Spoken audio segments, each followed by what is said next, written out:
Hey everybody, welcome back to Behind the Veil. So this is our next episode, kind of going along with the last episode regarding sealing, but this one I wanted to focus more on polygamy. The last episode around sealing, that was kind of to set up the polygamy episode. So we are, like I said, going to be diving into kind of the general topic of Joseph Smith's polygamous relationships. And I figured a good place to start with this one is the relationship between Joseph Smith and Fanny Alger. This is one of the more well-known stories, but a lot of people don't fully understand the story. So I want to kind of dive into the specifics to make sure people are understanding what really happened and not the apologist view that the church tries to release. And keep in mind, these sources that we're going to be going over are either directly from the Joseph Smith papers, the official LDS website, Family Search, or other official LDS websites like that. Oh, we also have a few from BYU websites. So again, we're not pulling random sources from random websites. These are all on official church websites. So first, just a little backstory regarding Joseph Smith and Fanny Alger. So she was adopted by the Smiths when she was about 16 years old in 1833. And she became a live-in housekeeper and babysitter. And it's also important to point out that she was working very closely with Emma Smith in their house. And I know that you have a couple quotes regarding the relationship between Joseph Smith and Fanny Alger. And I guess before we dive into specifics, we'll just say incidents between Fanny and Joseph. And so I'll let you, Tandi, go over those. Yeah, absolutely. So I have a quote from Anne Eliza Webb.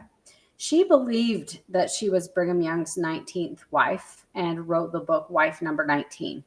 Records do indicate that he had far more wives at the time of her marriage to him. She was just unaware of how many women he was actually married to. So anyway, her parents were some of the first converts to the Mormon Church, and they knew Joseph Smith personally. So here's what Anne had to say about Fanny and Emma. Quote, Mrs. Smith had an adopted daughter. Before we go any further, I want to point out that Anne is referring to Fanny as an adopted daughter. She was only about 16, possibly 17 years old. So let's continue. Quote, a very pretty, pleasing young girl about 17 years old. She was extremely fond of her. No mother could be more devoted, and their affection for each other was a constant object of remark. So absorbing and genuine did it seem, end quote. So this statement adds another heart-wrenching layer to this sordid tale.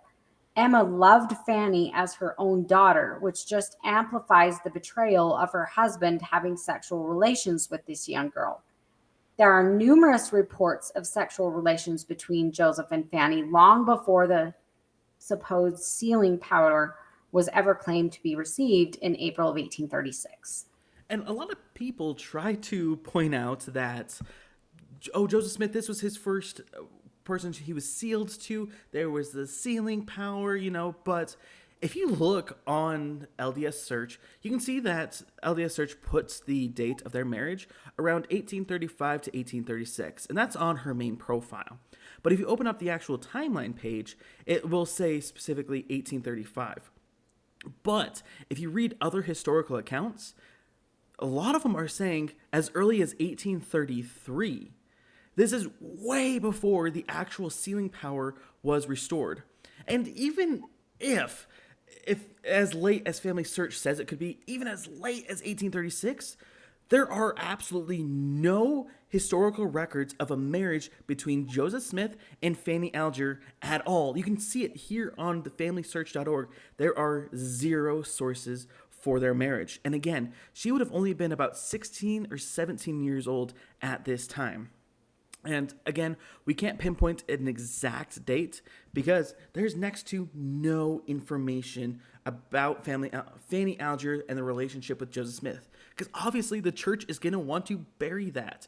So we've pieced together what we can from the Joseph Smith papers, what we can find on Family Search, and other sources like that.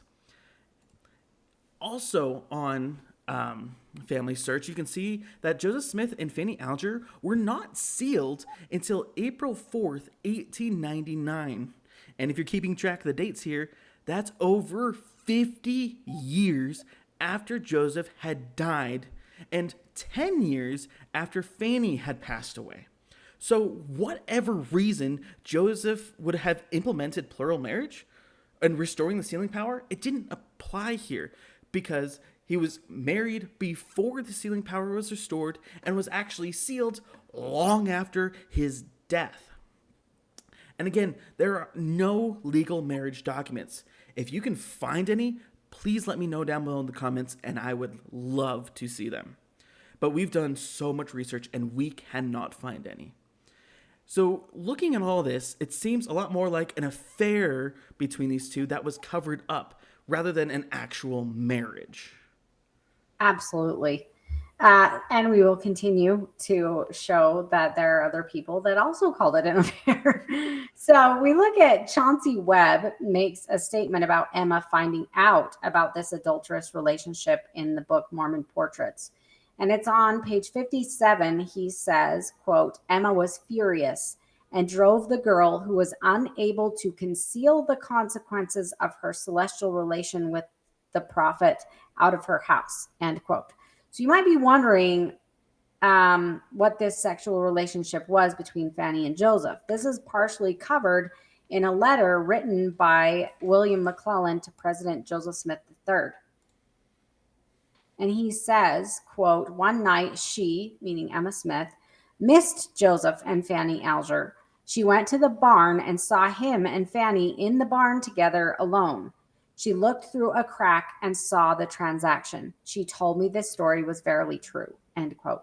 So while this letter does not explicitly say what they were doing, just that there was a, quote, transaction, I think it's important to understand culturally at the time, it was not proper to use the word sex or to speak of sexual relations openly. And so they would often use words like this to indicate what it was without using what they would have deemed explicit terms. So this is just one account of this being an adulterous affair. But if we move on to Oliver Cowdery, letter to Warren A. Cowdery, who is Oliver's brother, dated January 21st, 1838, was in the letter book. This is a handwritten copy that was made by Warren Cowdery, Oliver's nephew. Typically, letter book entries are exact copies of the original letter, but in this case, it appears that the word affair was written on top of the original word, which was scrape. So the letter reads, I never confessed, intimated, or admitted that I ever willfully lied about him, Joseph Smith. When he was here, he had some conversation in which, in every instance, I did not fail to affirm that what I said was strictly true, a dirty, nasty, filthy scrape or affair, which is written over or overwritten in Warren Cowdery's handwriting, of his and Fanny Alger's, was talked over, in which I strictly declared that I had never deviated from the truth on the matter, and as I supposed, was admitted by himself. So here we have a situation where Oliver Cowdery is calling this a dirty, nasty, filthy affair. Very problematic because of how close Oliver Cowdery was to Joseph. So he was definitely privy to some of this goings on at the time. The church's information on the church website. So this is about Fanny and it's on lds.org. You can go there and find this information for yourself. She was born in 1816 to Samuel and Clarissa Alger. Fanny Alger joined the church with her family in the early 1830s and worked in Joseph Smith's household in Kirtland, Ohio. Several Latter-day Saints who lived in Kirtland in the 1830s later reported that Fanny Alger married Joseph Smith, becoming his first plural wife. The marriage was evidently of short duration. Fanny left Ohio with her parents in 1836. See, this is where it becomes problematic when the church says that this was a marriage that happened in 1836, because the church's own website says that she left Ohio with her parents in 1836. So they got married and then she left. That just doesn't make sense. So they left for Missouri, apparently staying at a tavern owned by the family of Solomon Custer in Dublin, Indiana. Within a few months, Fanny married Solomon. She remained in Dublin after her parents continued to Far West Missouri. So this is hugely problematic. If Fanny actually believed that she was married to Joseph Smith, why is she marrying another man within months of leaving Kirtland, Ohio? It makes no sense. There are no divorce records. So, and yet she married another man, Solomon Custer. I don't believe that Fanny was ever married to Joseph Smith, and she obviously did not take her supposed marriage to Joseph Smith very seriously because she quickly married another man upon leaving. It just doesn't make any sense. She also joined the Universalist church that her husband's father helped start in that area. So the evidence just does not support an actual marriage to Joseph Smith on so many levels. So let's continue on with what happened to Oliver Cowdery, who called Joseph Smith out on this adulterous affair with Fanny. Yeah, and one thing is just under 3 months from when Oliver Cowdery sent that letter to Warren Cowdery, his brother, the leaders of the Mormon Church held a disciplinary council meeting against Oliver, and they charged him with 9 different items. And you can pull up these items on the Joseph Smith papers, but just for the sake of this video, specifically regarding polygamy, I'm only going to be covering 3 of them. So the first one was for seeking to destroy the character of President Joseph Smith Jr. by falsely insinuating that he was guilty of adultery. I don't think it was very false in there, but anyway. The second was for treating the church with contempt by not attending meetings. Oh no, he missed a couple meetings. We need to excommunicate him. I think they're just adding on charges because of that letter. Again, I don't know what's going on through their minds. I'm just reading what's on the documents. And the third one we're going to be covering is for writing and sending an insulting letter to President Thomas B. Marsh while on the High Council, attending to the duties of his office, President of the Council, by insulting the whole council with the contents of said letter. So first, they're not happy that he wrote this, quote, falsely insinuating that he was guilty letter. Also for not attending meetings, oh no. And then for writing a different letter, basically insulting the entire council. So they're not liking what Oliver Cowdery is telling other people about what's going on. And I find it interesting that the members of like I said, he was excommunicated, and Oliver, just a couple months after he wrote the letter, he was gone. He was excommunicated after writing that letter about the Fanny incident. Also, another interesting thing is 10 years later, in 1848, he rejoined the Mormon Church. This is just a few years after Joseph Smith was killed. So they're like, oh, you know what? Joseph Smith's out of the picture. You know what? We'll let you back in. It's fine.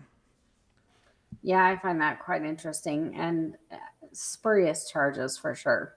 But that is very typical of Joseph Smith to excommunicate people when they speak out about his disgusting behavior. So it's interesting that it is claimed that Joseph and Fanny were married when bigamy was illegal. And so without the sealing power, as we stated, it didn't come around until about 1836. Joseph had no way to legally or even spiritually marry anyone at this point. So they have no leg to stand on to say that this was a marriage of any sort, even a pretend spiritual one. So he did not claim to receive the sealing power or the power to marry couples for eternity until April 3rd, 1836, when Elijah supposedly appeared to him to give him the sealing power. Therefore, this so-called marriage to Fanny Alger was neither legal nor spiritual. It was exactly as Oliver Cowdery said. It was a dirty, nasty, filthy affair. And there's no other conclusion you can come to on that one. So what actually happened at this event in which Joseph claims that the sealing power was given to him? This is a little bit of a review of what we talked about last time about the sealing power, but it is important here because this is how he implements polygamy, where bigamy, there's anti-bigamy laws, and if he wants to sleep around with a bunch of women and not have it be considered adultery, we got to figure out a way around that, and the sealing power is the way that he did that. So yeah, and before we dive into exactly what the church website says about it, I highly recommend watching our previous video if you have not already, because it contains so much important context that you will need for this video. So once you go watch that, come back here and finish up, and we can catch right back up. So, the official church website says, acting on further revelation he received, Joseph Smith introduced new teachings and ordinances in Nauvoo, Illinois, that expanded upon and gave more precision to the saints' understanding of sealing. He taught that the spirit and power of Elijah consists of the power to place the seals of the Melchizedek priesthood upon the house of Israel. He also taught that he had been authorized to invoke this sealing power on behalf of his loved ones and all Latter-day Saints through the ordinances of the temple. So these references to Elijah's power to seal evidently stemmed from Joseph Smith and Oliver Cowdery's 1836 vision of Elijah in the Kirkland Temple. Though Joseph did not speak publicly about the experience, the account of the vision in Joseph's journal records that Elijah came to turn the hearts of the fathers to the children and the children to the fathers. The ancient prophet told Joseph, the keys of this dispensation are committed into your hands. So now, kind of looking over and reviewing here, we've run into a problem. So we have to link this vision and its transcripts in its entirety, but it says absolutely nothing about sealing families or sealing marriages. It just says that Joseph received the keys of this dispensation, which literally could be interpreted to mean anything you want it to mean. And obviously, in this case, Joseph used it to marry all these women and children. Yeah, that's one of the things I found really interesting going through these Joseph Smith papers and finding out that it's, when you actually read what they're writing, it's not anything like what they're claiming. It's not as detailed and direct. You received this sealing power, whatever.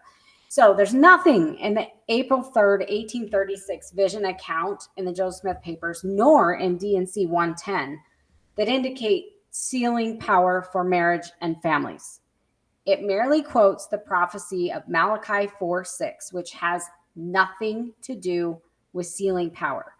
The prophecy in Malachi 4:6 is about John the Baptist.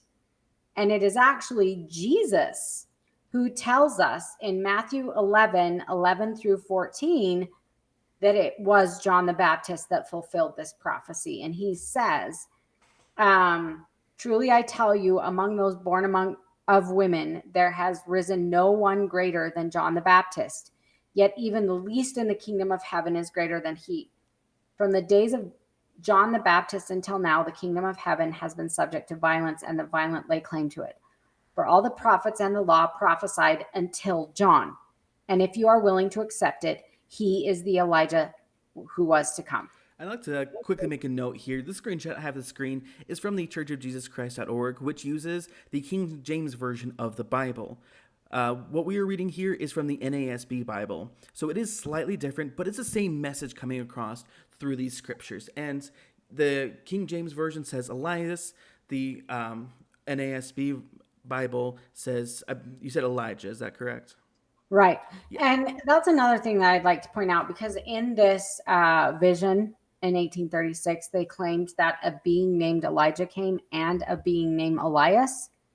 But as you notice in your King James Version, it calls Elijah Elias. And that Elijah was also called Elias. Elias also means forerunner. And who was the forerunner of Jesus Christ? John the Baptist. So John the Baptist was the Elias. So that's it's you can see how this was completely fulfilled, and you can also see that there are not two beings, Elias and Elijah. That would have been the same being, or it would have been John the Baptist. It's all convoluted, but obviously they didn't know what they were talking about when they made up this story. Yeah. So the Elijah who was to come, or Elias who was to come to turn the hearts of the children to their fathers, was John the Baptist. And it's Jesus that told us that this was fulfilled. So I don't think we can have any greater witness to the meaning and fulfillment of Malachi 4:6 than from the mouth of the Savior. Joseph used this scripture completely out of context to justify his own revelations on marriage specifically polygamy and Masonic temple work, which is disgusting to say the least. Yeah, and it's funny how you brought up the Masonic temple work, because that is actually going to be our topic for the next episode. So if you want to hear more about a little bit of what goes on in the Masonic temple rituals, we'll specifically be focusing on the endowment ordinance and how that links to some of the Masonic rituals. So if you want to watch that, stay tuned for our next episode coming out in hopefully 2 weeks. We're trying to stick to that schedule, but as you may have noticed previously, it may not always happen. I do apologize about that, but make sure you stay tuned for our next episode. But jumping back here, there are no recorded events or statements in the Joseph Smith papers or church history that specifically states that Joseph received a, quote, sealing power that includes marrying couples for eternity or sealing families together until 1843. Again, I want to point out this date. There's no record of it until 1843. What year was this whole Fanny Alger thing happening? 1835-ish? This is years after. So, and that document in 1843 was called Teachings of the Prophet Joseph Smith. Also, I want to jump into Family, the Sweetest Union for Time and in Eternity. This is on the Church of Jesus Christ.org website, and we're going to go to chapter 42. And it says, by 1843, although the Nauvoo temple was not yet finished, the prophet had announced the doctrine of salvation for the dead, and he had administered the temple endowment to a group of faithful saints. But an important part of the sacred work of the temples had yet to be put in place. And as we'll see here in just a moment, this was the sealing practice. So on May 16th, 1843, the prophet traveled from Nauvoo to Ramus, Illinois, where he stayed at the home of his close friend, Benjamin F. Johnson. That evening, he taught brother and sister Johnson a few close friends about the, quote, new and everlasting covenant of marriage. He explains that this covenant was the order of the priesthood necessary to obtain the highest degree of the celestial kingdom. And you can see this in D&C 131, verses 1 through 4. He also taught that unless a man and a woman enter into the covenant of eternal marriage, they will cease to increase when they die. That is, they will not have any children after the resurrection.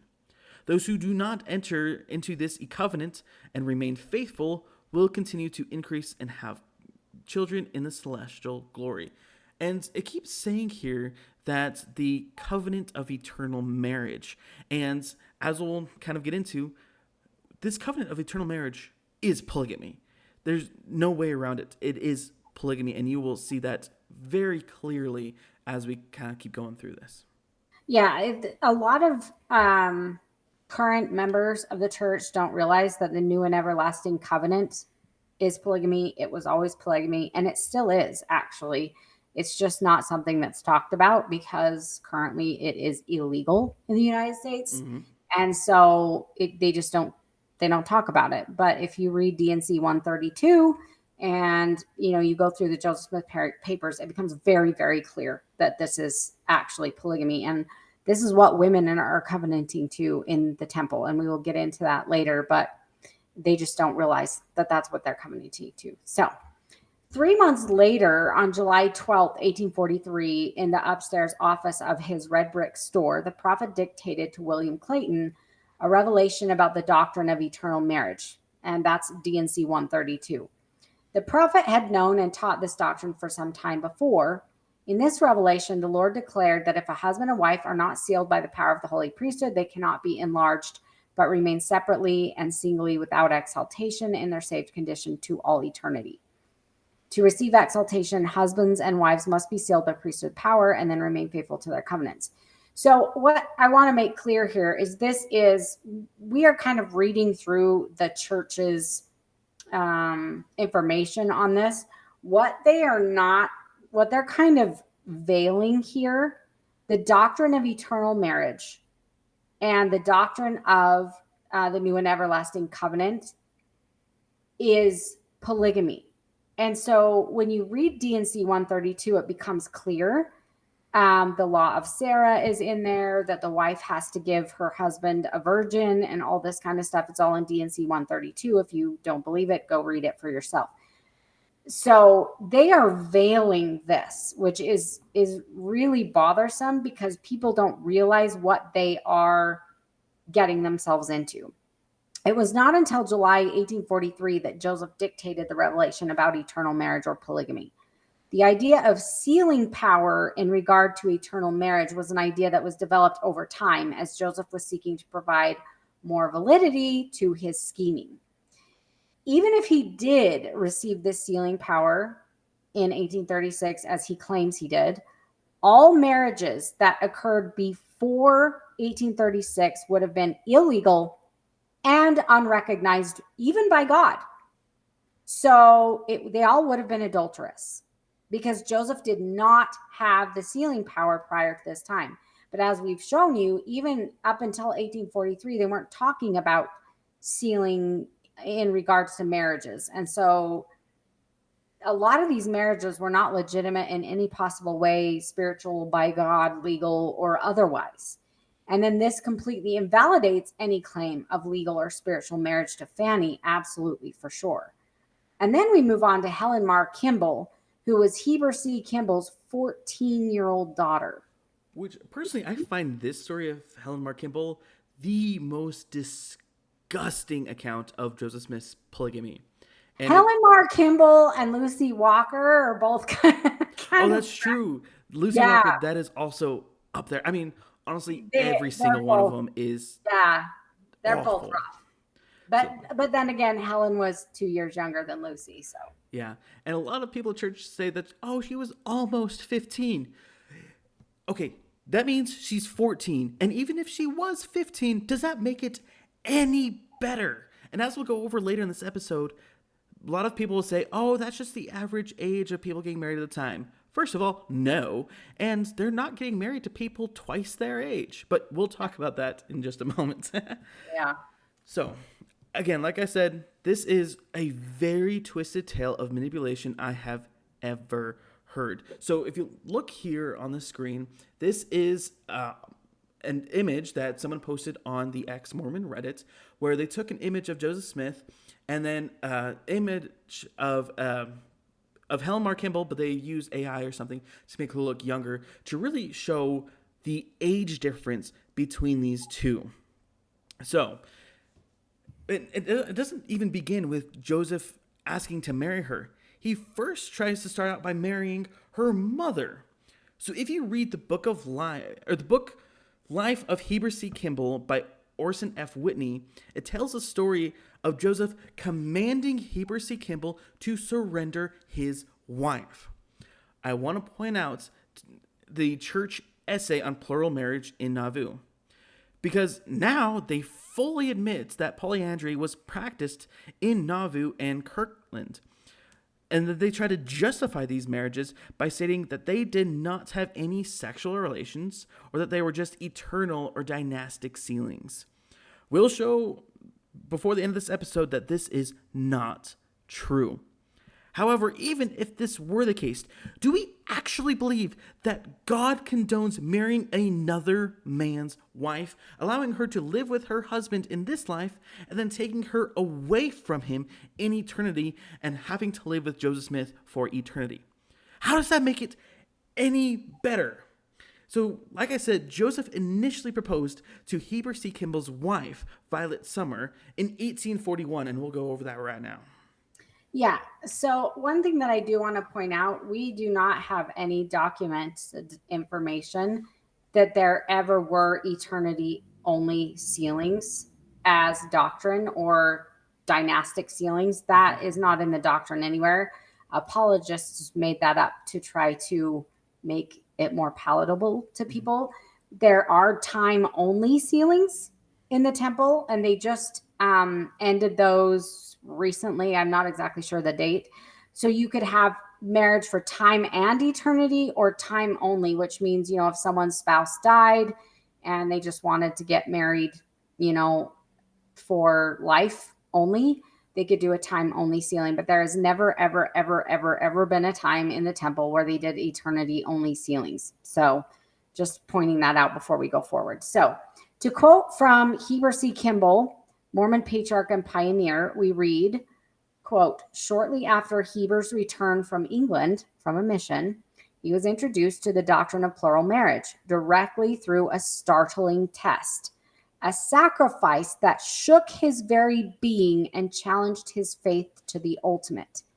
He had already sacrificed homes, possessions, friends, relatives, all worldly rewards, peace, and tranquility for the restoration of the Mormon church. Nothing was left to place on the altar save his own life, his children, and his wife. Then came the, quote, Abrahamic test. Joseph demanded for himself what to Heber was the unthinkable, his Violet.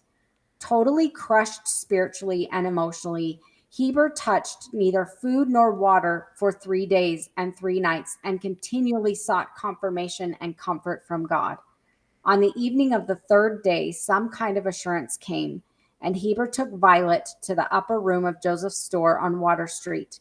The prophet wept at his act of faith, devotion, and obedience. Joseph had never intended to take Violet. It was all a test. So, if this polyandrous proposal was simply a dynastic sealing, why was Heber C. Kimball so troubled, crushed spiritually, and why was it unthinkable? This test was manipulative and abusive. That's exactly what it was.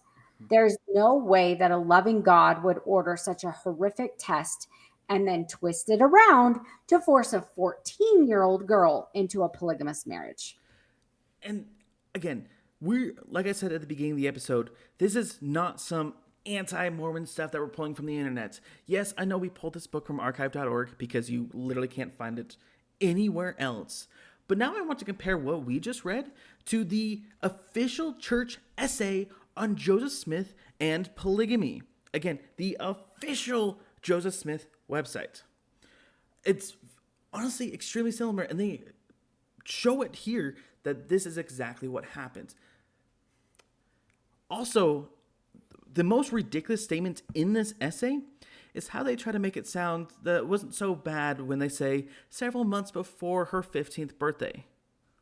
Let's just call a spade a spade. She's 14 years old. Like, there's no way around that. And before you try to justify this saying, like we said earlier, it was normal for 14-year-old girls to get married in the 1800s. No. We have documented census records that even in the 1800s, women were not getting married that young. If you look here, between 1800 and 1900, women were getting married at about 20 to 22 years old. Nowhere even close to 14 years old. And again, I want to point out here that Joseph Smith was about double her age at the time. I don't know exactly how old he was in 1835. He was probably about 36 or something. You might need to help me out here. Oh, he was born in, I believe, 1805. 1805. So he was about, yeah. So again, about double this girl's age. Yeah. So this is not okay. And again, here, this is nowhere close to girls getting married at 14 years old. Yeah, and you also have to understand, in the 1800s, the average age of puberty for a girl would have been about 17. So getting married at 14 would not have even been a thought. So I'm not going to get too much into that, but clearly I think our listeners will know why that's problematic. So Joseph calls this a, quote, Abrahamic test, which is disturbing to even suggest such a thing. There was an actual purpose to God's request to Abraham in similitude of God sacrificing his son. He never intended for Abraham to do anything. So it wasn't there. And then God doesn't do bait and switch. Oh, I want you to kill this son, but now kill this son. Like, it's, you know what I mean? Now kill someone else. So Violet may not have had to marry Joseph, but it was actually worse. Her 14-year-old daughter did have to. This has nothing to do with Abraham at all. Mm-hmm. It's just a way for the church to try to be like, look, God made someone else, did a test on someone else. So see, it's okay. Like, it's just a way to try to justify the unjustifiable. Yeah. Joseph takes this sick proposal even further by offering Helen and her family eternal salvation if she accepts. A promise that he has no power or authority or even any business offering to anyone. Salvation comes through Christ alone, and only God can grant salvation. And remember, this next part that we're going over comes from Helen Mar Kimball's autobiography. So she says this in her own autobiography. This is also, again, not some anti-Mormon off the wall something that he's going to be quoting here. Exactly. See, this first part is we're going to be pulling directly from the Joseph Smith papers, and then we're going to pull the full biography from a BYU online source. So Helen Kimball writes about her thoughts, quote, just previous to my father starting upon his last mission, but one, to the eastern states, he taught me the principle of celestial marriage. Again, remember, she's 14 years old. Anyway, continuing on. And having a great desire to be connected with the prophet Joseph, he offered me to him. This I afterwards learned from the prophet's own mouth. By my father had but one ewe lamb, but willingly laid her upon the altar. How cruel this seemed to the mother, whose heartstrings were already stretched until they were ready to snap asunder. For he had taken Sarah Noon to wife. She thought she had made sufficient sacrifice, but the Lord required more. Okay, before we continue on, I want to point out a couple things here. First, she's referring to herself as a lamb on the altar. This is such an awful situation to put a 14-year-old girl in. Yeah. And she also referenced Sarah Noon, thinking that she made sufficient sacrifice. They're flat out saying that these women are sacrificing and suffering. But this autobiography gets much worse. So, continuing on. I will pass over the temptations which I had during the 24 hours after my father introduced me to the principal and asked me if I would be sealed to Joseph, who came next morning, and with my parents I heard him teach and explain the principle of celestial marriage, after which he said to me, if you will take this step, it will ensure your salvation and exaltation and that of your father's household and all of your kindred. For again, like we already said this, Joseph had no right to make this promise to Helen. It was a manipulative ruse to get a 14-year-old girl to agree to something she would have never agreed to otherwise. Basically saying your family's salvation and exaltation depends on you getting married to me, which is awful. And it continues on. This promise was so great that I willingly gave myself to purchase so glorious a reward. None but God and angels could see my mother's bleeding heart. When Joseph asked her if she was willing, she replied, if Helen is willing, I have nothing more to say. She had witnessed the sufferings of others who were older and who better understood the step they were taking, and to see her child, who had scarcely seen her 15th summer, following in the same thorny path. In her mind, she saw the misery which was sure to become as the sun was to rise and set, but it was all hidden from me. Helen Mar Kimball, 14 years old at the time being married, the thorny path was hidden from her. I honestly have no words for this. This poor girl was manipulated to marrying this man, and she was suffering. Yeah, I can't. Yeah, this one it breaks my heart to think of what her mother is saying. And when she says it was all hidden from me, it's because she didn't realize that this was an actual marriage. This was not just some, okay, piece of paper, little ceremonial thing, and we're done. Like, And this 14-year-old girl, she didn't get to date. She didn't get to go around with friends. She was a married woman at 14. Yeah. This Joseph Smith stole her childhood from her, is what happened. So we're going to move on to the next part of this. And as we said before, this is from BYU Religious Study Center, just so that you're aware of where we're getting this from. So if this was merely some dynastic sealing or dynastic linking of a family, as the church tries to claim and a lot of members try to claim, why is Helen's mother having a bleeding heart? Why is this so cruel in Violet's eyes if it was just ceremonial?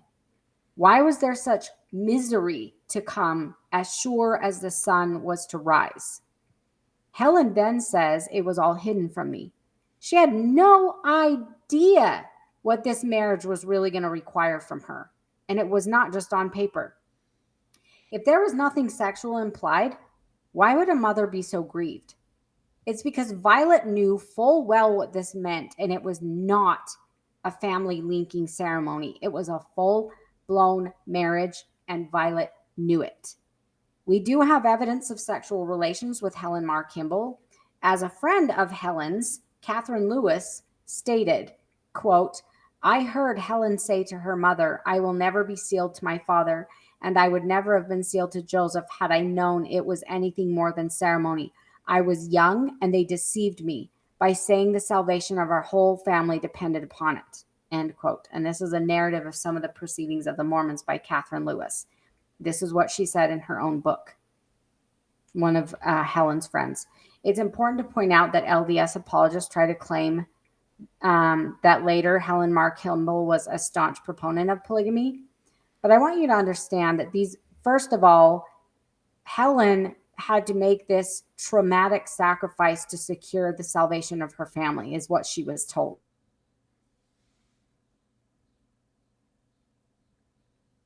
Oh, are you still there? It looks like we lost you for a second. Oh, yeah. You want to talk about what happens with trauma. We've heard of Stockholm syndrome before, where it is very common for people to become very brainwashed, especially when they're in these types of cults at very young ages. So these women were also under threats to not speak negatively about polygamy. So we're not going to detail all of the threats here for the sake of time, but we will in later podcasts. But just because Helen Mar Kimball, as she was older, was a proponent of polygamy publicly, does not take away the trauma that she faced as a 14-year-old. And that trauma probably contributed to her brainwashing to becoming a proponent later in her life. Mm-hmm. So women were often threatened with damnation, being destroyed, being kicked out of their homes, left to fend for themselves, among other threats, if they did not willfully submit to polygamy and even advocate for it at times. So just because you advocate for something does not mean you truly support it. If you have to promote an ideology under duress, it doesn't mean anything. It's so true. And I guess I would like to point out at least one of these threats that were made against these women.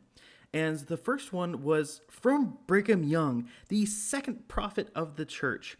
And this was printed in Deseret News. So it wasn't like something in the back rooms like, oh, he's threatening people, as a one-on-one meeting or something. No. This is printed in the Deseret News, which is basically the church's version of the newspaper at the time. And he says, quote, and you can see it here, Sisters, I am not joking.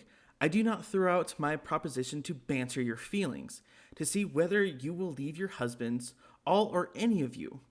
But I do know that there is no cessation to the everlasting whining of many of the women in this territory. I am satisfied that this is the case.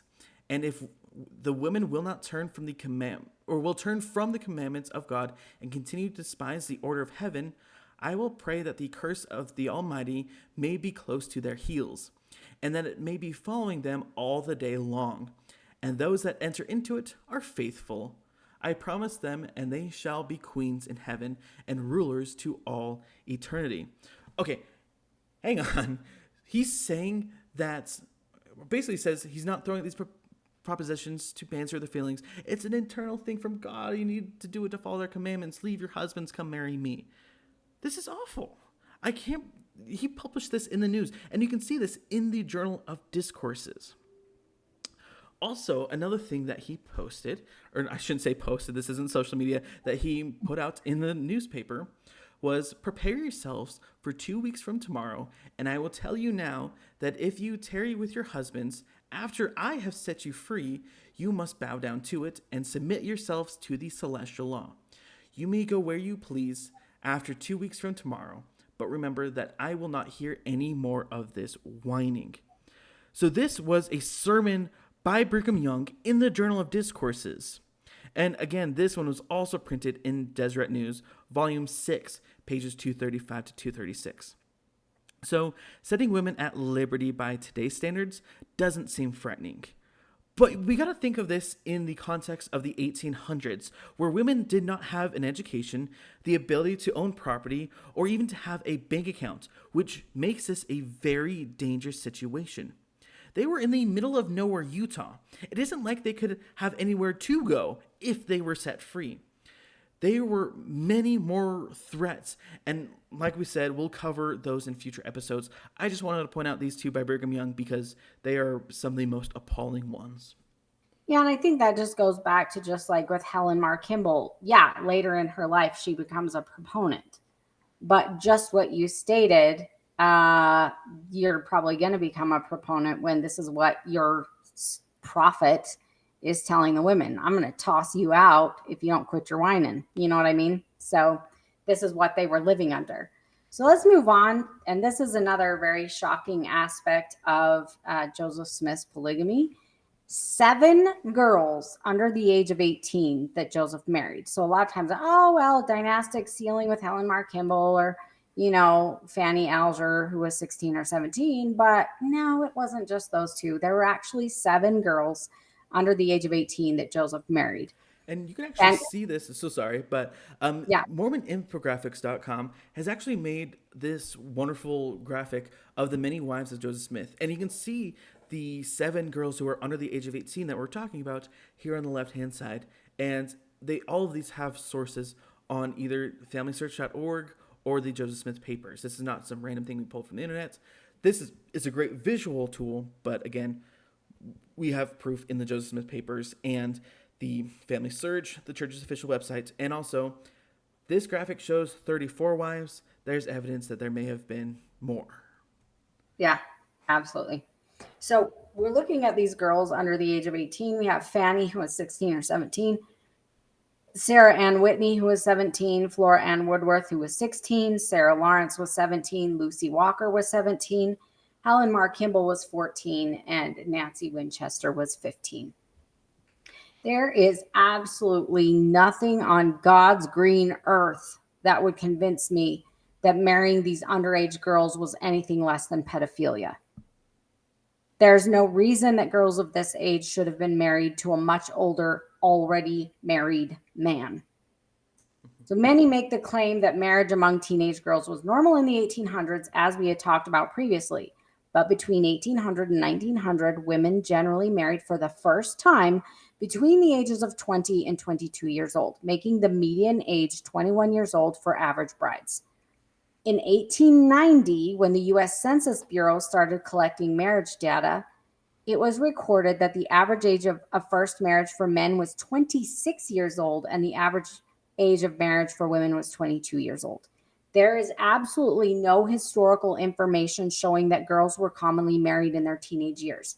It probably did happen, but it was absolutely not the norm at all. And even when it did happen, these girls were marrying boys that were, a year or two older than them. They were not marrying older men. All right. Sorry about that. No worries. Hang on. Yeah. So I'll go ahead and pick up from here. So not only that, what she was saying, but if teenage girls were married, they were certainly not, 1, married to men who were already married, and 2, married to men far older than them. Again, Joseph Smith was about double Helen Mar Kimball's age. And when teenage girls were married, like we said, they were married to men closer to their age. So if a girl was about 16 years old, her husband was usually about 18 years old, or at least somewhere near her age. And it was considered just as disgusting back then for an old man to marry a young girl as it is today. Yeah. All right, we're going to move on to Nancy Rigdon and the famous happiness letter.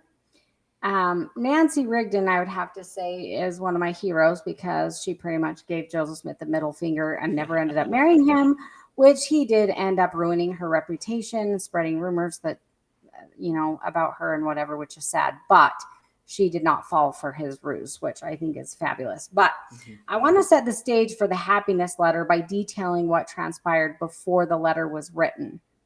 So the Prophet Joseph Smith was at odds with his longtime friend and counselor Sidney Rigdon over a reputed polygamous proposal on April 9th, 1842, to Rigdon's unmarried daughter, Nancy. George W.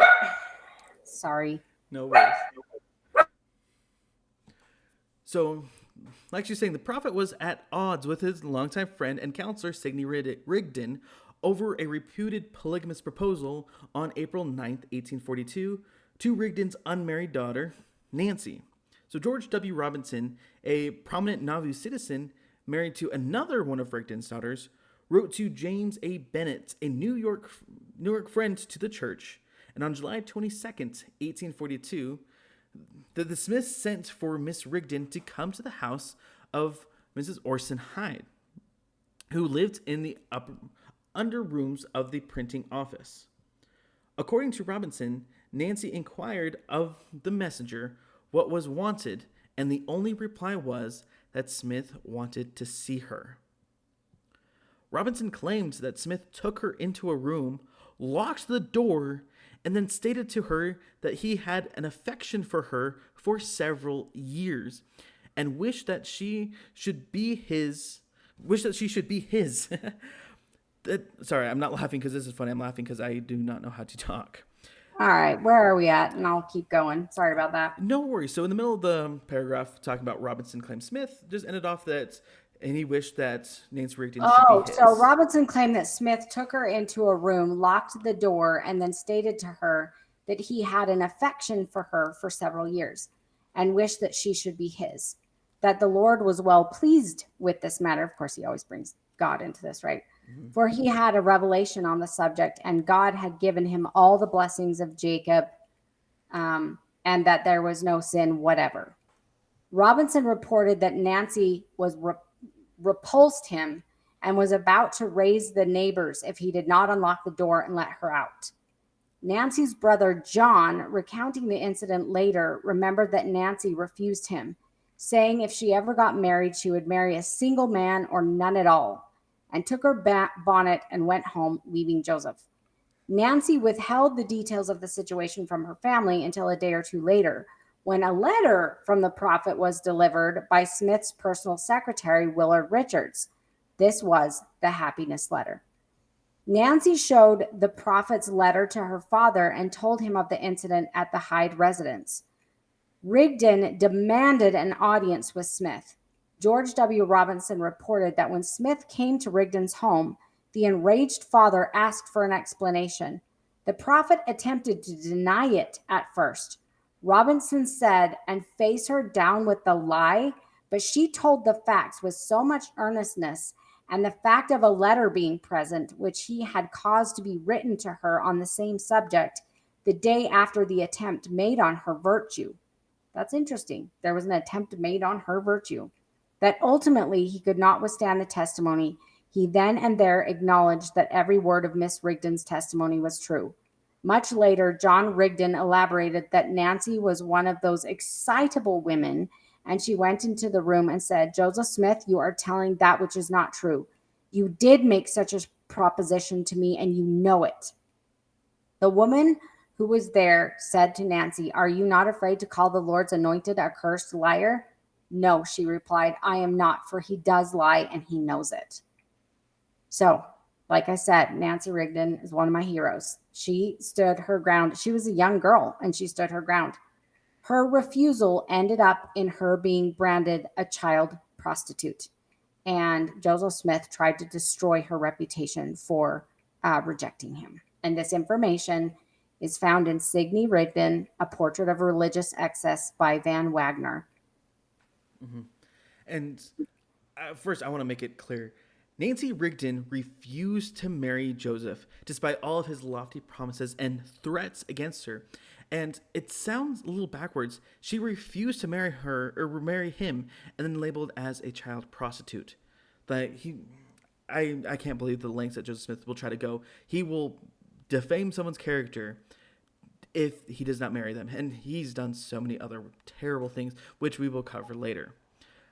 But now I want to go through the happiness letter itself, and we'll kind of read through it. We'll pause and give some notes on it.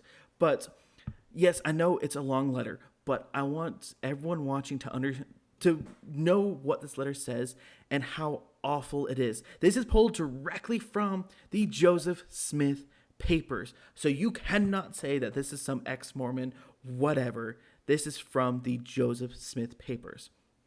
So it starts out, happiness is the object and design of our existence, and will be the end thereof if we pursue the path that leads to it.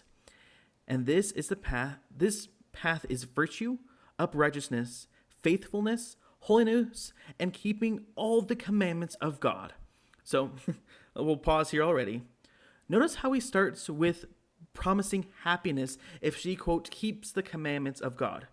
He knows that she believes he's a prophet and everything out of his mouth is supposedly comes from God. So we've already got some very manipulative wording, and it's a very calculated way to start a letter to a teenage girl. But let's continue on.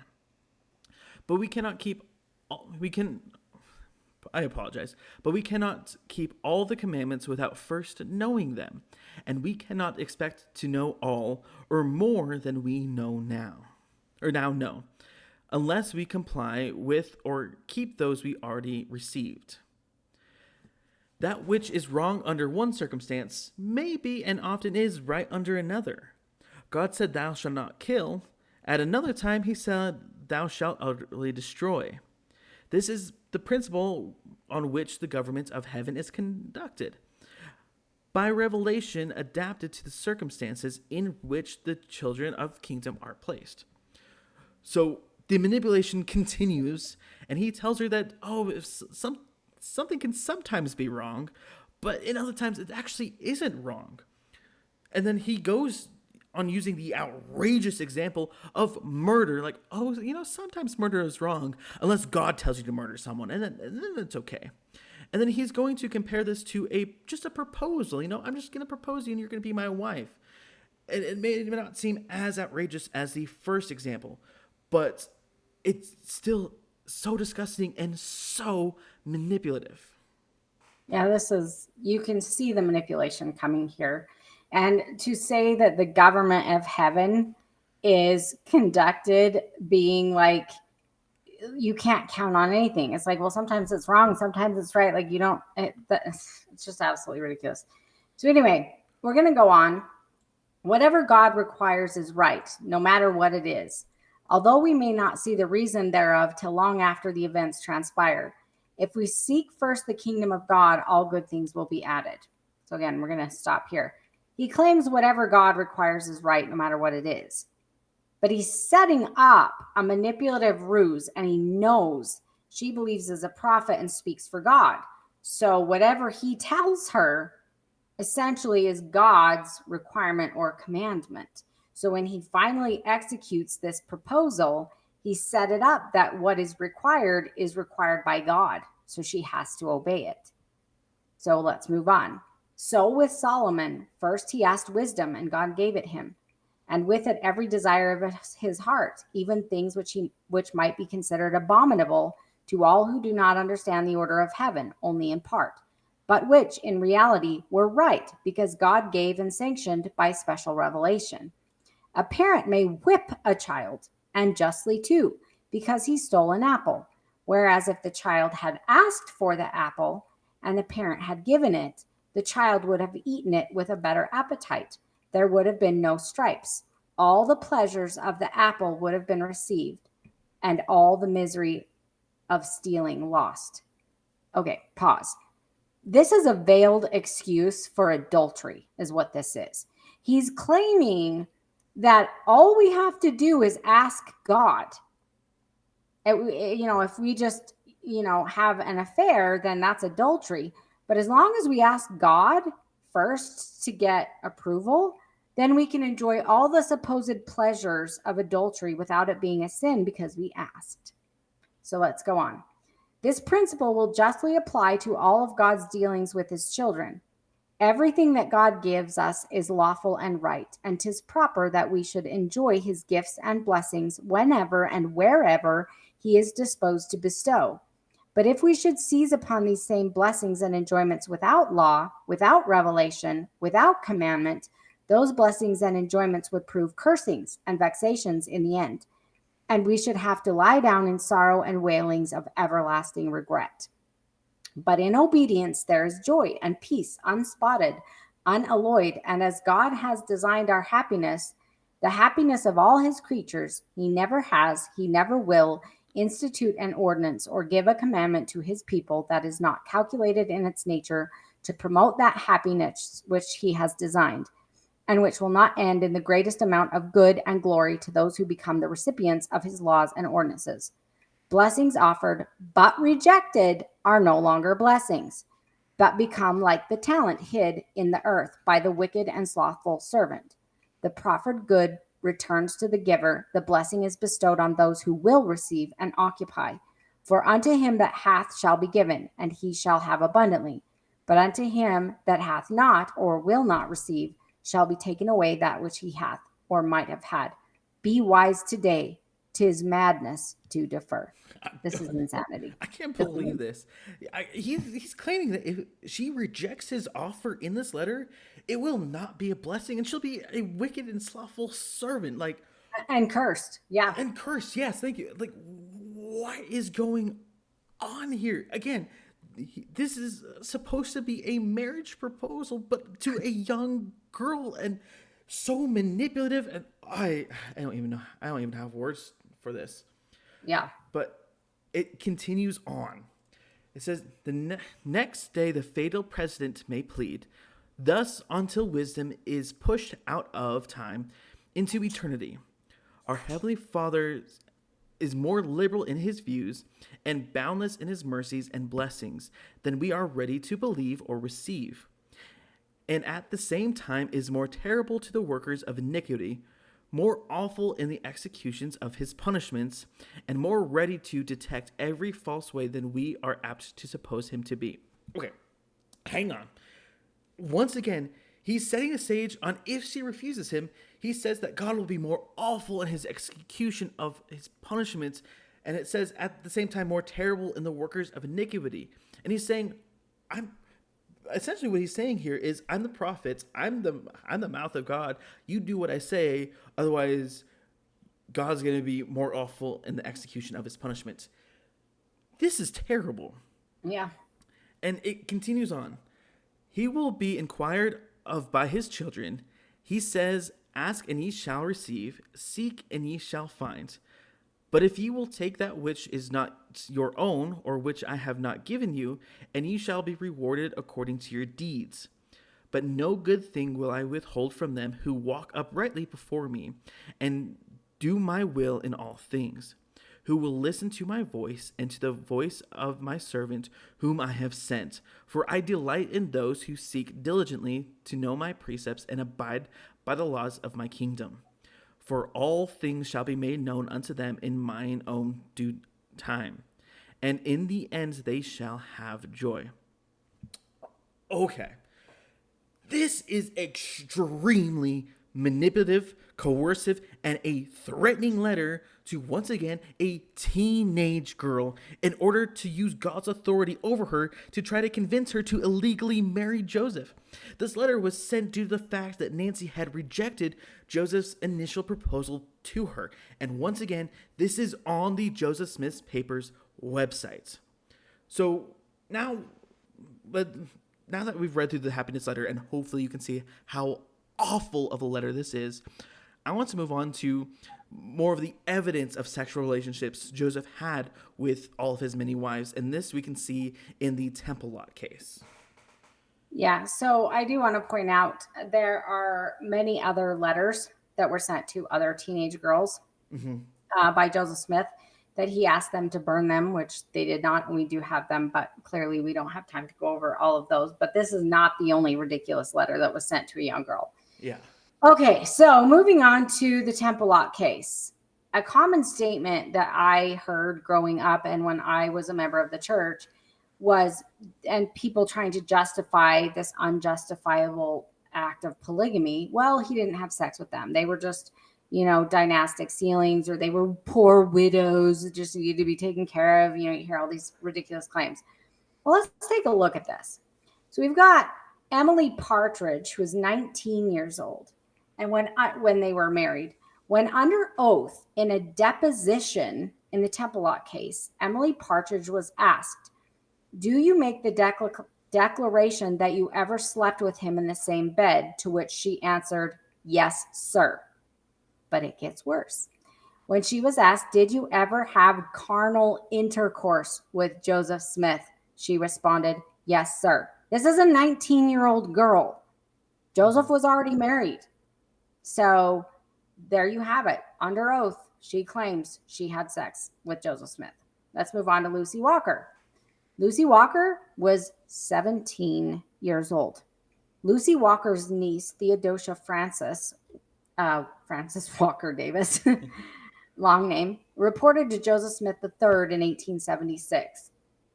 Lucy Walker told her that she lived with Joseph Smith as a wife.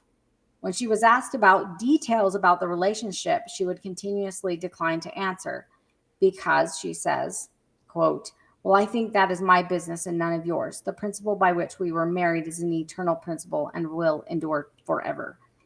The issue that I say here is the fact that she was 17 years old. She is being questioned by Joseph Smith III, and she's basically not answering. If the answer were no, it would have been very easy to say no. She's basically saying this is none of your business, which would make sense at the time to not talk about sexual relations. So to me, this is good evidence that she did, just based on the fact that it would have been a lot easier for her to just say, "No, I didn't," if that was the case. So then we move on to Melissa Lott, who was 19 years old. We have another teenage girl here. And this was during the Temple Lot case. The question is, did you ever room with Joseph Smith as his wife? And she answers, "Yes, sir." In an 1893 interview, RLDS Church President Joseph Smith III asked Melissa Lott if she was the prophet's wife, quote, "in very deed," to which she answered, "Yes, sir." So there we have another answer from a teenage girl that she did have sexual relations with him. Then we move on to Eliza Partridge, who was 22 years old. Concerning Emily's sister, Eliza, Benjamin F. Johnson wrote in 1903, "The first plural wife brought to my house with whom the prophet stayed was Eliza Partridge." So this is another thing that Joseph Smith was doing, is bringing his young wives to other men's homes to sleep with them. So we have two references from Benjamin F. Johnson specifically acknowledging that plural wife Eliza Partridge occupied the same room as Joseph Smith.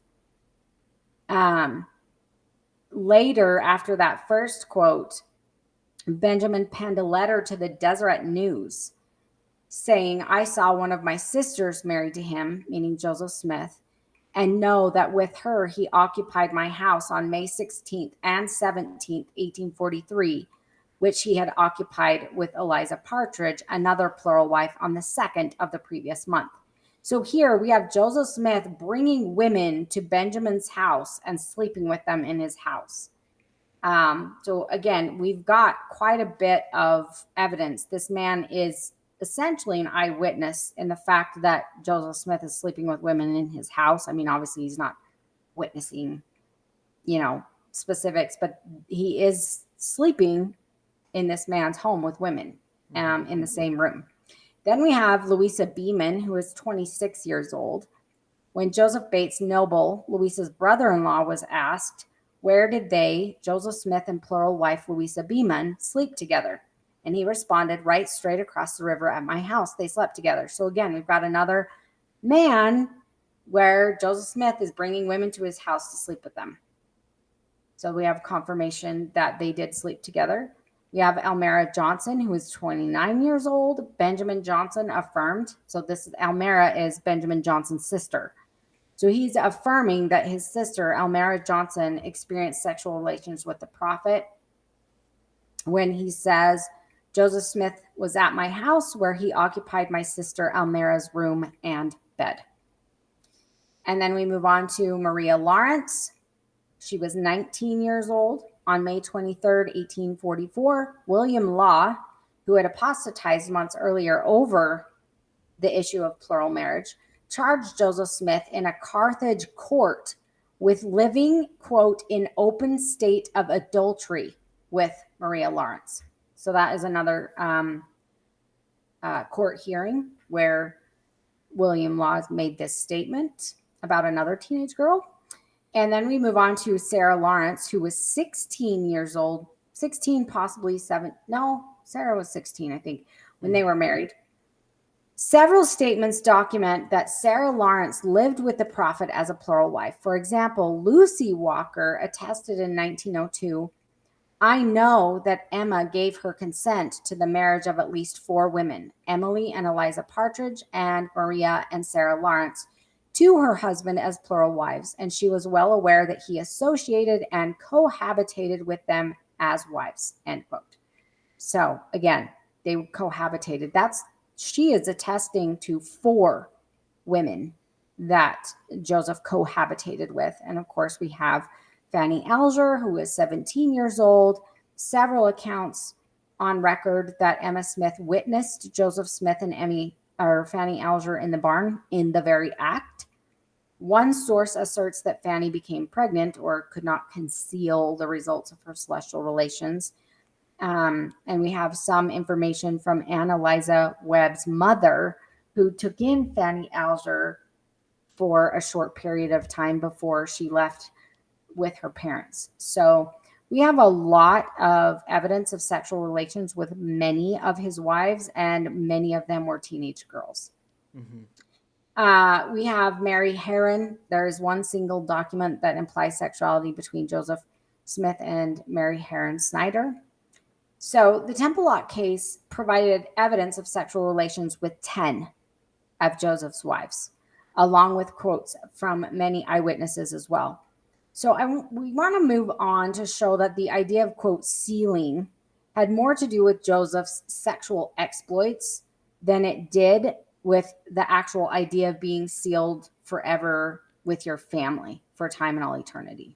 Yeah, one of the main things that really drives home that Joseph Smith really didn't care about sealing outside of marrying all these other women is Joseph was never sealed to his own parents while he was alive.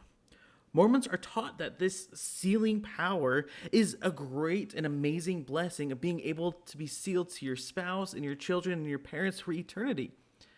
If this is to be believed, then would it not make logical sense that as soon as you received this wonderful power, the first thing you would do is seal yourself to your own family?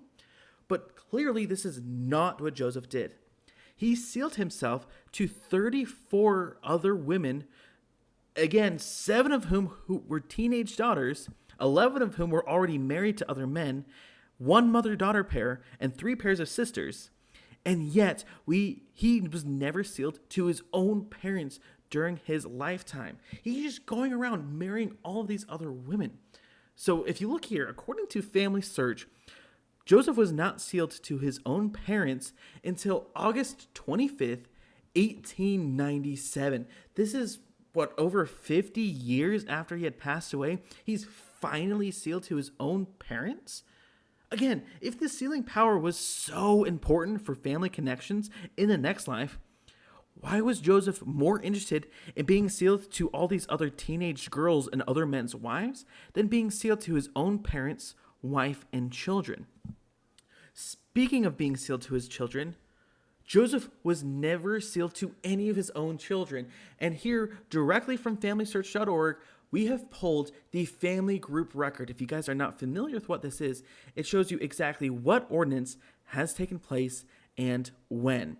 And yes, I know all three documents are crammed on screen. It's kind of hard to see, but I will put a link to these documents in the description so you guys can pull these up for yourself. And don't worry, we will go through in this video as well, breaking down when he was sealed. But again, he was not sealed to any of his own children during his lifetime, which again calls into question his motives for claiming to have this, quote, sealing power. If it's about families being together forever, he should have been sealing himself to his own children before sealing himself to other people's children as a couple. Keep in mind, as we mentioned earlier, bigamy was not legal. Therefore, these marriages were not legally recognized. So let's break down these exact dates on when Joseph Smith was eventually sealed to his own children. So Alvin Smith was not sealed to Joseph and Emma until January 26th, 1978. So Yeah, that's during my lifetime. yeah, this is like almost 150 years after Joseph had passed away. Yeah. And then we got Joseph Murdoch Smith and Julia Murdoch Smith, which I believe they were adopted. Is that correct? I believe so. Yeah, and they were not sealed to him until December 18th, 1884. So again, we got almost 40 years after Joseph died. Then we got Louisa Smith, Thaddeus Smith, Joseph Smith III, Frederick Granger William Smith, Alexander Hale Smith, and Don Carlos Smith. All of them were not sealed until January 26th, 1978, which was the same day as Alvin Smith. And then the unnamed Smith baby was not sealed until February 28th, 1922. That's 92. Sorry, thank you so much. 1992 in the Denver Temple. That's almost within my lifetime. Yeah, I was a teenager at that point. So, And then we got David Hiram Smith, not sealed until December 2nd, 1961. All of these children were long after Joseph had passed away.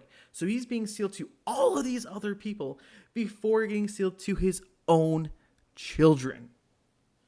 I think that was a huge linchpin for me when I saw that, because all the excuses about dynastic sealings go out the window.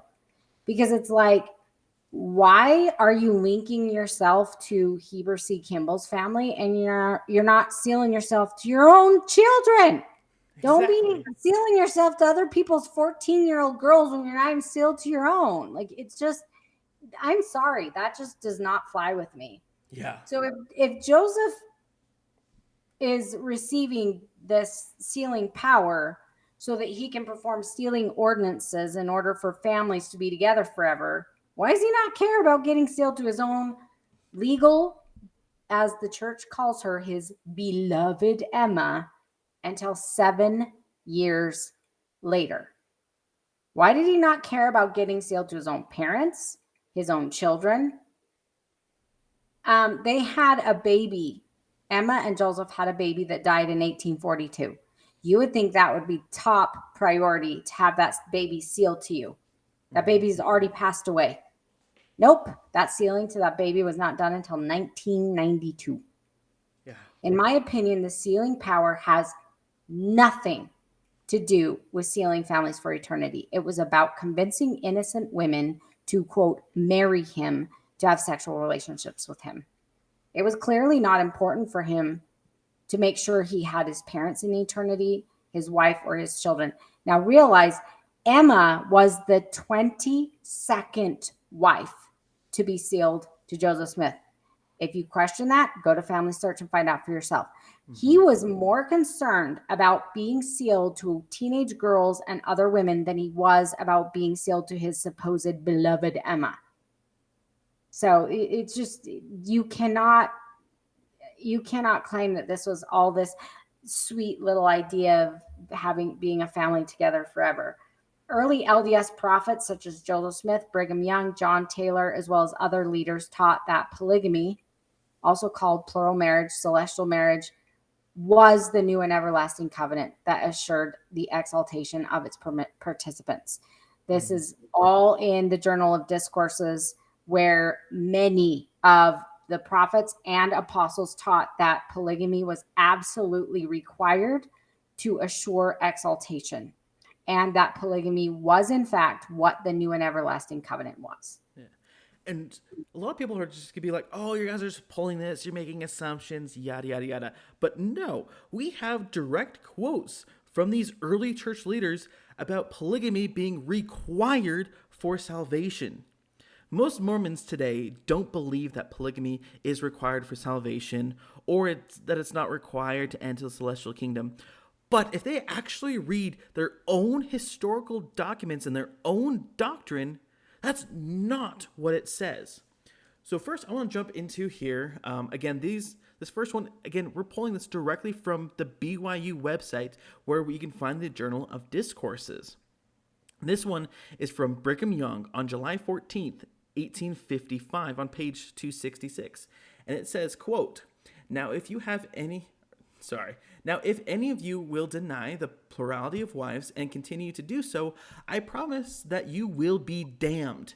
And I will go still further and say, take this revelation or any other revelation that the Lord has given and deny it in your feelings. I promise that you will be damned. Brigham Young loves to damn people. He really does. He really loves to does. damn people. Like, basically saying, do polygamy, marry me, or you're damned. Yep. And no, this is not the only quote. So now we've got a quote from Orson Pratt on October 7th, 1874, on page 224 of the Journal of Discourses. And this is in volume 17. And it says, Now, after having said so much in relation to the reason why we practice polygamy, I want to say a few words in regards to the revelation on polygamy. God has told us Latter-day Saints that we shall be condemned if we do not enter into that principle. Okay, basically, if we don't practice polygamy, we are condemned. Yep. Once again, you go to hell if you do not practice polygamy. Now, we got Joseph F. Smith in volume 20 of the Journal of Discourses, and this was July 7th, 1878. And it says, I understand the law of celestial marriage to mean that every man in this church who has the ability to obey and practice it in righteousness and will not shall be damned. And again, as we've covered already, the law of celestial marriage is polygamy. There's no ifs, ands, or buts about it. It's polygamy. Now, we've got once again, volume 21 of the Journal of Discourses, Orson Pratt, July 18th, 1880, page 296, where it says, if the plurality of marriage is not true, or in other words, if a man has no divine right to marry two wives or more in this world, then marriage for eternity is not true, and your faith is all vain, and the sealing ordinances and powers pertaining to marriages for eternity are vain, worthless, good for nothing, for as sure as one is true, all the others also must be true. Amen. He said amen, not me. I'm not saying amen to this.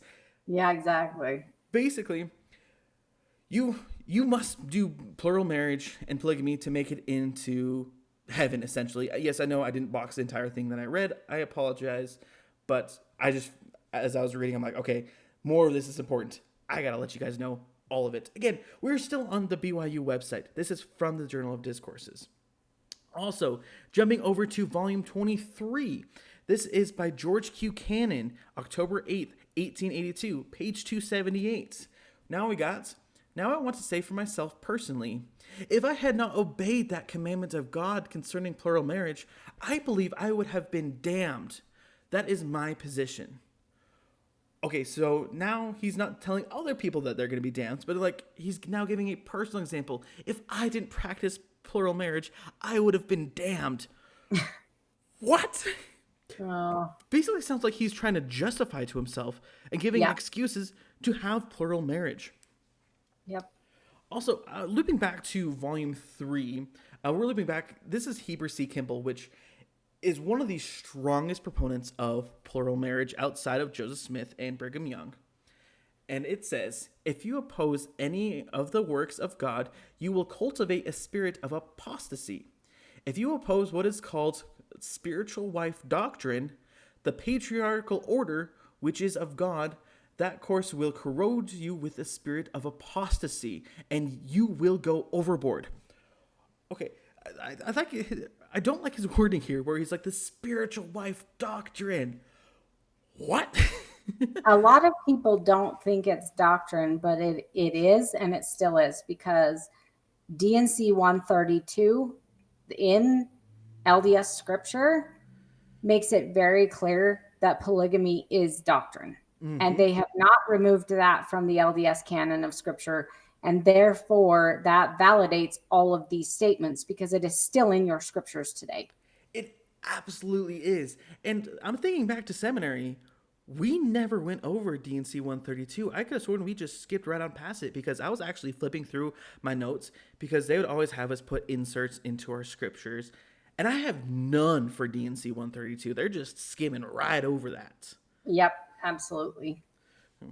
And now we're going to jump back over to volume 13 of the Journal of Discourses. And this is from Wilford Woodruff, December 12th, 1869.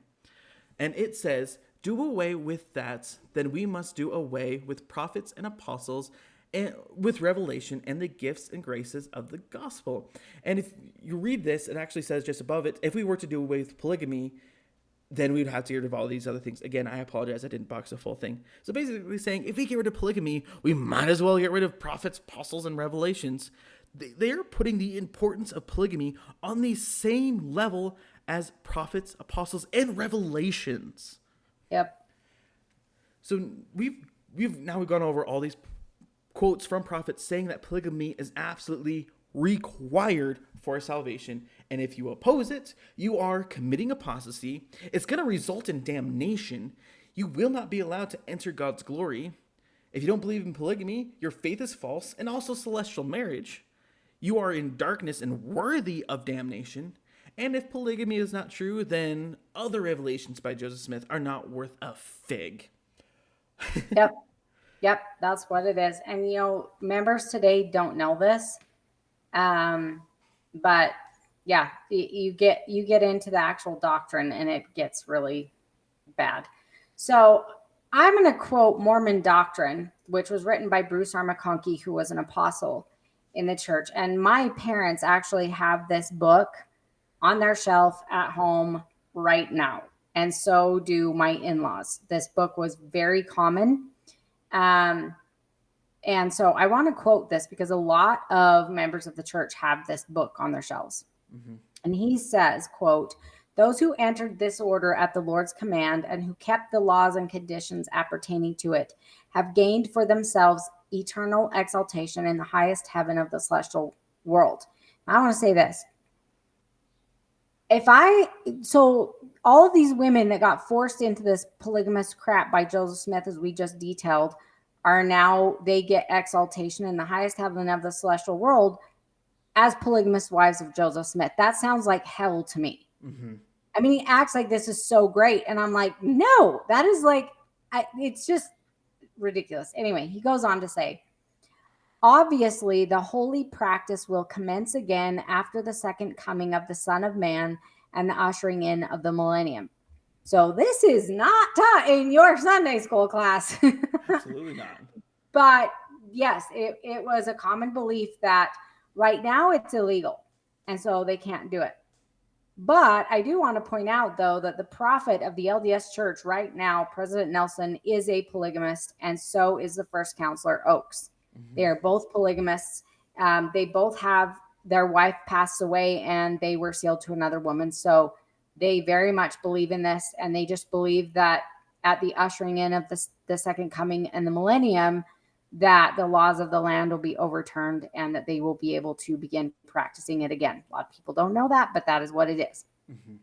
They did not leave any room for misunderstanding at all. If polygamy is not doctrinal and is not needed for salvation, then 5 of your prophets cease to be prophets because they taught false doctrine.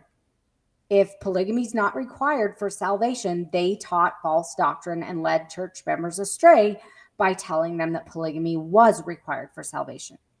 So this issue with polygamy is it was always taught that it was only allowed to be practiced to multiply and replenish the earth. That's what I was told. So if Joseph Smith did not have any children with these 33 other wives other than Emma, he was violating God's law regarding polygamy because it was required to multiply and replenish the earth. And that's what it says in D&C 132. So you have Joseph Smith violating the law of why it was practiced. So you've just got this convoluted mess of stuff, and we've just merely scratched the surface on this topic. Honestly, I know this was a long podcast, but this is just scratching the surface. The stories of men being sent on missions and Joseph Smith proposing to their daughters or their wife while they were gone, to Brigham Young's widespread requirement for polygamy once they got to Utah and they were outside of the United States and he could do whatever he wanted, to women being brought over from England, Germany, Ireland, and other European countries under the guise of living in a land flowing with milk and honey, only to be stripped of all their possessions upon entering Utah and forced into polygamous relationships, and a lot more. So I'm just going to leave you with this little teaser quote from Heber C. Kimball about the women that were being trafficked in from Europe. He says, quote, "Brethren, I want you to understand that it is not to be as it has heretofore been. The brother missionaries have been in the habit of picking the prettiest women for themselves before they get here and bringing on the ugly ones for us. Hereafter, you have to bring them all here before taking any of them, and let us all have a fair shake." Oh my word. Like, Yeah. basically saying, oh, don't marry these women. Let the old leaders of this church, we need to have our first pick at all these young women you're bringing in. Yep. That is That disgusting. was, that was their attitude. That was. And there were actually women that Annalisa Webb talked about who these men had so many wives they could not financially support them. They were living in tents in the winter, and some of these young girls in their 20s or whatever that had children were dying in the tents of exposure to cold or lack of food or whatever. I mean, it was way worse than people realize. Absolutely. It's honestly, if we were to talk about everything that was wrong with polygamy, we would be here for probably about a month straight, just nonstop talking. But Yep. obviously, we can't go over all of that. So we're gonna end it here for today. But do not worry. Right now, we're just going in the timeline of the church. So we've touched on polygamy. Once we make it through more of the timeline, we are going to loop back around and touch more on the exact stories of polygamy. So don't worry. We are going to get to it eventually. And so, again, as a reminder, our next episode is going to be on the temple endowment and Freemasonry and the similarities between the two. Also, quick little snippet. Did y'all know that they used to use cinnamon whiskey in the endowment ceremony? Yep. It's insane. Absolute fireball. Yeah, exactly. So if you guys want to learn how essentially Fireball whiskey was a part of the temple endowment ceremony, make sure you stay tuned for our next episode in 2 weeks. But that's all we have time for today. Again, I'd like to thank everyone so much for watching. We really appreciate it. So once again, thank you so much for watching, and I hope you have a wonderful evening.